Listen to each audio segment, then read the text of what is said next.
తిరుపతి జిల్లా శ్రీకాళహస్తిలో వేంచేసి ఉన్న శ్రీకాళహస్తీశ్వర స్వామివారిని రాష్ట్ర రోడ్లు మరియు భవనాల శాఖ మంత్రులు బీసీ జనార్దన్ రెడ్డి కుటుంబ సమేతంగా దర్శించుకుని ప్రత్యేక పూజలు చేశారు. ఈ సందర్భంగా స్వామివారి దర్శనార్థం విచ్చేసిన మంత్రి జనార్దన్ రెడ్డి దంపతులకు శ్రీకాళహస్తి శాసనసభ్యులు బుజ్జల సుధీర్ రెడ్డి స్వాగతం పలికి దగ్గరుండి దర్శన ఏర్పాట్లు చేశారు. దర్శనానంతరం ఆలయ వేద పండితులు ఆశీర్వచనం అందించగా ఆలయ అధికారులు స్వామివారి శేషవస్త్రాలను అందించి సత్కరించారు. దర్శన అనంతరం శ్రీకాళహస్తి శాసనసభ్యులు బుజ్జల సుధీర్ రెడ్డి స్వగృహానికి వెళ్లి మంత్రి వారి కుటుంబ సభ్యులతో కలిసి అల్పాహారం స్వీకరించారు. ఈ మేరకు మాజీ మంత్రివర్యులు బొజ్జల గోపాలకృష్ణారెడ్డితో ఉన్న అనుబంధాన్ని గుర్తు చేసుకున్న మంత్రి నియోజకవర్గ వ్యాప్తంగా ఉన్న రోడ్లు మరియు బ్రిడ్జీల నిర్మాణాల కొరకు పలు ప్రతిపాదనలు చేశారు. ఈ సందర్భంగా శ్రీకాళహస్తి శాసనసభ్యులు బొజ్జల సుధీర్ రెడ్డి విజ్ఞప్తి మేరకు మంత్రి వెనువెంటనే స్పందించి సదరు పనులను మంజూరు చేయటకు ఆదేశించారు.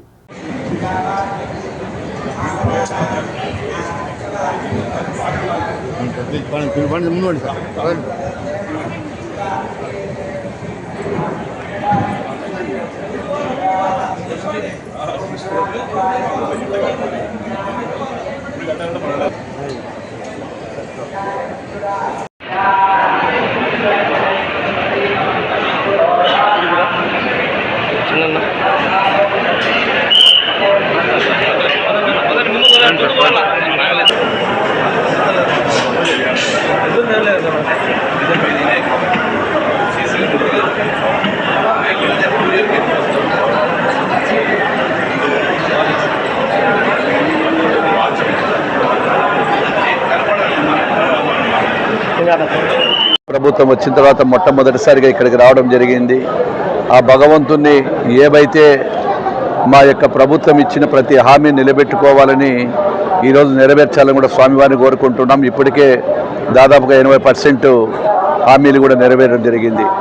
ప్రజల వాంఛ ప్రకారం ఈరోజు 164 సీట్లు ఇచ్చినటువంటి మా ప్రభుత్వానికి ప్రజలు అనుకునేటువంటిది ఏదైతే మేము ఇచ్చినటువంటి హామీలలో ఈ యొక్క 3000 4000 చేయడము, అదేవిధంగా ఉచిత గ్యాస్ సిలిండర్లు కానీ తల్లికి వందనము కూడా సాధ్యం కాదు అనేది కూడా ఈరోజు ప్రతి తల్లి కళ్ళల్లో ఆనందాన్ని చూస్తూ ఉన్నాము. ముగ్గురుంటే ముగ్గురు, నలుగురికి ప్రతి ఒక్కరికి కూడా ఇచ్చిన హామీలు నెరవేరుస్తూ ఉన్నాము. ఆగస్టు 15వ తారీఖున ఈ యొక్క మళ్ళీ ఉచిత బస్సు ప్రయాణము, అన్నదాత సుఖీభవ కూడా త్వరలోనే చేస్తూ ఉన్నాము.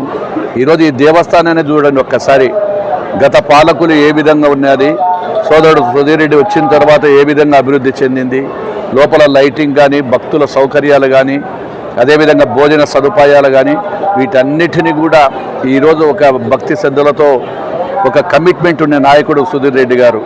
అటువంటిది ఇంకా అభివృద్ధి చేయాలని చెప్పి కోరుకుంటూ ఆ భగవంతుని ఆశీస్సులు అందరికీ ఉండాలని చెప్పి కోరుకుంటా ఉన్నాను.